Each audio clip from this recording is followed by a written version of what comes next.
analizar la cumbre del Mercosur y sobre todo la integración regional, estamos recibiendo con muchísimo gusto a Nicolás Pose, que es docente e investigador en Economía Política Internacional. Gusto que estés acá esta mañana. Muchas gracias por la invitación. Por favor, ¿cuál es tu primera lectura, digamos, de lo que pasó en la cumbre con las declaraciones de los presidentes y sobre todo con ese doble comunicado, ¿no? Es decir, no hubo un comunicado conjunto, Uruguay se cortó solo. Efectivamente, y no es la primera vez que el gobierno uruguayo adopta esta estrategia. De hecho, ya es la tercera ocasión en la que el gobierno uruguayo, presidido por Lacalle Pou, opta por salirse del comunicado conjunto que terminan firmando Argentina, Brasil y Paraguay y marcar sus discrepancias con respecto a la orientación del bloque, en una estrategia que hemos visto que por un lado ha sido consistente. El gobierno uruguayo ha manifestado en reiteradas ocasiones su insatisfacción con el estado actual del bloque y ha planteado la necesidad de alternativas de inserción para el país en particular y para el bloque en general, pero lo cierto es que estos planteos se enfrentan con la opinión mayoritaria del resto de los socios que prefieren ir por otro camino. Y frente a esto, la estrategia uruguaya, a pesar de presentar esta insatisfacción de forma consistente, como decíamos, no ha logrado los resultados que ha buscado, que en definitiva estaban puestos en la perspectiva de una flexibilización de las relaciones externas del bloque, de que Uruguay eventualmente pudiera firmar acuerdos bilaterales de comercio con terceros, que ha sido una puerta que los socios del bloque no han estado dispuestos a abrir. Por lo que en definitiva, si bien hay una consistencia en la postura del planteo uruguayo, los resultados que ha buscado esta estrategia no se han conseguido. ¿Y estamos más lejos del Mercosur como Uruguay o eso es lo dialéctico? A ver, por un lado tenemos que entender a estas cumbres como un espacio para presentar y escenificar las convergencias y en este caso también las divergencias. Esto es independiente del funcionamiento cotidiano de los asuntos del bloque que se tratan a nivel de las cancillerías, que se tratan a nivel de las distintas estructuras de los estados nacionales, si bien es cierto que en el plano simbólico es relevante que Uruguay sistemáticamente plantee sus objeciones a cómo funciona el bloque y plantee sus objeciones con respecto hacia dónde van los vecinos. De todos modos, la operativa cotidiana del Mercosur continúa, los temas que venían funcionando continúan funcionando y aquellos en donde hay más dificultades, las dificultades persisten. Uruguay apunta a reformular la estrategia de inserción externa, en particular del bloque, pero lo cierto es que, si en algún momento Mercosur decide virar su orientación, esto va a ser el resultado de un acuerdo entre los socios más grandes del bloque, entre Argentina y Brasil. Para los socios pequeños como Uruguay, hay espacios para buscar concesiones específicas, para buscar algunas compensaciones en la medida que el bloque no sigue la postura que un Estado pequeño plantea, pero hay mucho menos espacio para cambiar la orientación del bloque en su conjunto. Claro. Y eso, en definitiva, es con lo que se ha chocado Uruguay constantemente. Uruguay plantea ir por un camino distinto. El inicio, del Mercosur, ¿no? Por allá por los 90. También. En la historia del bloque hay como distintos mojones, hay distintas coyunturas geopolíticas y económicas. Los integrantes del Mercosur han pasado por contextos que en Uruguay conocemos bien. Pensemos en la crisis brasileña de 1999, las repercusiones que eso tiene en Argentina en 2001, luego en 2002 en Uruguay. El país ha seguido una estrategia de diversificación de mercados, sobre todo de la década del 2000 en adelante, apoyada también por nuevas condiciones externas. El ascenso de China ahí como gran potencia económica ha permitido un nuevo mercado en donde insertar buena parte de la oferta exportadora del país, pero al mismo tiempo tenemos un conjunto de bienes que encuentran en los mercados del Mercosur y en particular en el mercado de Brasil un destino relevante y son bienes que difícilmente puedan encontrar un sustituto en el corto plazo. Es decir, que Uruguay logre colocar estos bienes que colocan los mercados del Mercosur y en particular en Brasil en mercados extrazona. Por eso Uruguay plantea su insatisfacción con el bloque, pero al mismo tiempo permanece en la organización. Te voy a hacer dos preguntas bien cortas, bien cortas. Las respuestas no siempre son cortas, pero ¿ves que puede haber una flexibilización de parte de Argentina, un viraje más flexible desde los grandes en el Mercosur o no? Por un lado aparece el escenario de un cambio en el signo de gobierno en Argentina. Sabemos que Argentina va a tener elecciones este año y en la próxima cumbre del Mercosur el nuevo gobierno argentino, independientemente del signo político que tenga, va a ser el que representará a Argentina en la cumbre de diciembre de Mercosur. Pero de todos modos tenemos que centrarnos en particular en la posición de Brasil. Y en esas relaciones Brasil-Argentina, a partir del ordenador regional que por tamaño, que por características de su economía, es Brasil. ¿Cuál es la apuesta de Brasil? Mantener las negociaciones conjuntas con terceros y en particular apostar a un acuerdo con la Unión Europea que sabemos que ha tenido sus idas y vueltas y que aparece ahora nuevamente arriba de la mesa, pero a partir de consolidar esa orientación común, en particular con Europa, eventualmente con terceros actores, mantener este eje central para la relación bilateral entre Argentina y Brasil, que es la negociación conjunta con terceros.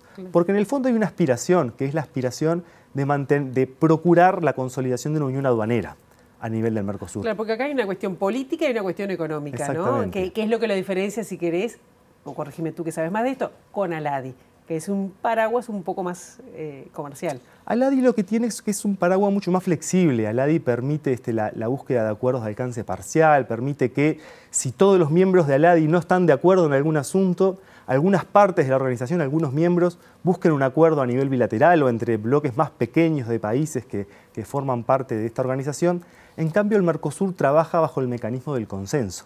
Es decir, se precisa que todos los miembros estén de acuerdo para avanzar en alguna dirección y a su vez se precisa que esas decisiones que tienen lugar al interior de los ejecutivos luego sean ratificadas por los parlamentos de los estados nacionales. Esto lo hemos visto, por ejemplo, en el caso de la incorporación de Bolivia, que es un punto en el que todos los ejecutivos están de acuerdo, pero desde hace un buen tiempo esto está estancado en el Senado de Brasil. ¿Y por qué no crece el Mercosur? Digo, estoy pensando en Bolivia, estoy pensando en Venezuela, que también estuvo presente ayer en esta cumbre. ¿Por qué no crece? Bueno, en el caso de Bolivia en particular, como decía, si bien hay una aceptación por parte de los distintos gobiernos de los países de la región de incorporar a este nuevo socio como miembro pleno, lo cierto es que esto precisa de la ratificación de los distintos parlamentos nacionales. Y allí sabemos que en Brasil en particular, si bien tuvo un cambio a nivel del Poder Ejecutivo con la victoria de Lula en las últimas elecciones nacionales, la configuración del Congreso brasileño representa una visión sobre la política en general y sobre la política exterior en particular algo distinta. Y allí el Senado brasileño hasta el momento no ha votado a favor de la incorporación de Bolivia al Mercosur. Y para que esto se efectivice se precisa de las voluntades de todos los parlamentos nacionales. Mientras esto no suceda, Bolivia no se integrará. Algo similar sucedió en su momento con la incorporación de Venezuela, que estaba estancada tanto en los parlamentos de Brasil como de Paraguay, y allí, en aquella coyuntura particular de la suspensión de Paraguay por sus dinámicas político-democráticas internas, se termina viabilizando la integración de Venezuela como miembro pleno. En la actualidad, Bolivia se enfrenta a este escollo que veremos si el gobierno Lula es capaz de superar, negociando a la interna de su país. Claro, ¿verdad? pero no es un bloque atractivo el Mercosur, pensando en que lleva más de 20 años negociando con la Unión Europea como bloque y no ha avanzado. ¿No es atractivo para otros países del sur? Bueno, a ver, por un lado tenemos las distintas configuraciones de inserción económica internacional que han seguido los países de América del Sur desde fines de la década de los 90, principios de los 2000, incluso en algunos casos antes. Pensemos, por ejemplo, en el caso de Chile, que fue invitado a integrar el bloque como miembro fundacional y que decidió, por el contrario, seguir una estrategia de inserción unilateral con terceros, buscando acuerdos bilaterales y al mismo tiempo mantenerse como Estado asociado al Mercosur, que es una palabra que ha surgido en los debates políticos en Uruguay en estos últimos días.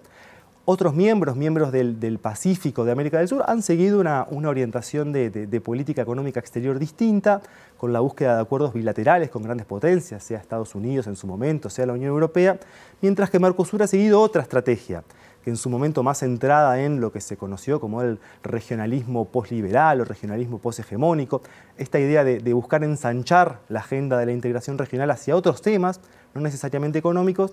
Y en el campo económico-comercial sí es cierto que han habido dificultades a la hora de concretizar avances, claro, tanto a la interna como en la búsqueda de socios extrazona. Y allí la negociación con la Unión Europea que tú mencionabas es un buen ejemplo de ello. Te quería preguntar, porque también hicieron referencia a los presidentes en sus intervenciones, que mismo Lula reconoció que había algunas dificultades y que había que revisar el arancel externo común, y también dio un paso más, algo que se había dejado atrás y tiene que ver con la creación de una posible moneda para el comercio intrabloque, ¿no? Reconociendo además que Uruguay tiene un desbalance comercial, es decir, nosotros le vendemos más al resto de los países del Mercosur que, no, al revés, hay un desbalance comercial en contra de Uruguay. Nosotros importamos más de los miembros del Mercosur de lo que vendemos, compensamos ese déficit intrarregional con nuestras relaciones comerciales con el resto del mundo. Exacto. Allí hay dos dinámicas que son paralelas, pero que vale la pena notar. Por un lado, este saldo comercial, que es desfavorable. Por otro lado, el tipo de comercio que tenemos con la región versus el tipo de comercio que tenemos con el resto del mundo. Al resto del mundo le vendemos una canasta de productos bastante concentrada en productos de origen agropecuario, en lo que usualmente conocemos como commodities, mientras que a los países de la región, en particular a Brasil, le logramos vender otro tipo de producción que implica una mayor industrialización o que implica una mayor diversificación de la oferta exportadora. Mayor valor agregado. Exactamente. Dicho esto, al mismo tiempo tenemos una relación deficitaria en términos comerciales con los socios que logramos compensar con estas relaciones extrazona a partir de esta venta de commodities que decíamos. Es decir, Uruguay precisa de ambos mercados al mismo tiempo. Precisa de los mercados regionales y a su vez precisa de los mercados extrarregionales.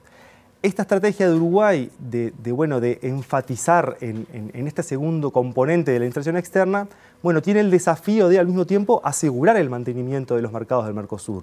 Por eso, a pesar de, como decíamos al inicio de la conversación, de presentar sostenidamente su insatisfacción con el Mercosur, Uruguay permanece en el bloque, porque precisa de esa inserción económica regional. ¿Pero ves viable cambios en el arancel externo común y la creación de una moneda? ¿Es factible? ¿Sería bueno para Uruguay? Bueno, el arancel externo común lo que precisa es un reordenamiento luego de las dinámicas políticas que tuvimos en el Mercosur en los últimos años.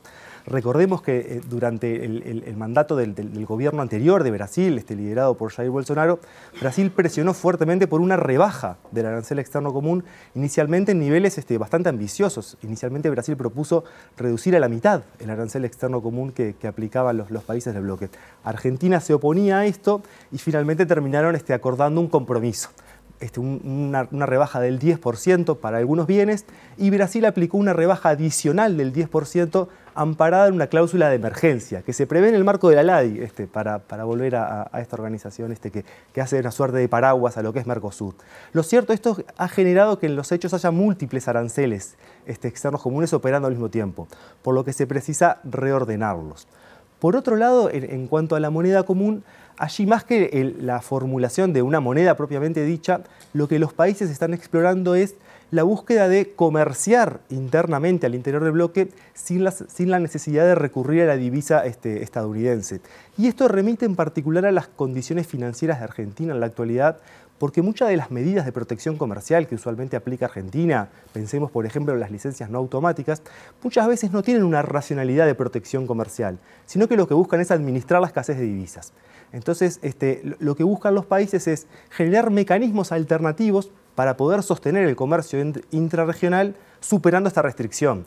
Y allí, por ejemplo, Uruguay acordó con Argentina en el marco de la cumbre fomentar en mayor medida el comercio en monedas locales. Claro. Esto fue parte de si se quiere, un anexo a la cumbre y a las presentaciones de los presidentes que son los que se robaron los flashes, pero en paralelo los ministerios de Economía, los bancos centrales estuvieron negociando mecanismos para viabilizar esto, que implica una coordinación entre los distintos bancos centrales de los países de la región para compensar esos saldos, sin tener que recurrir a la divisa extranjera.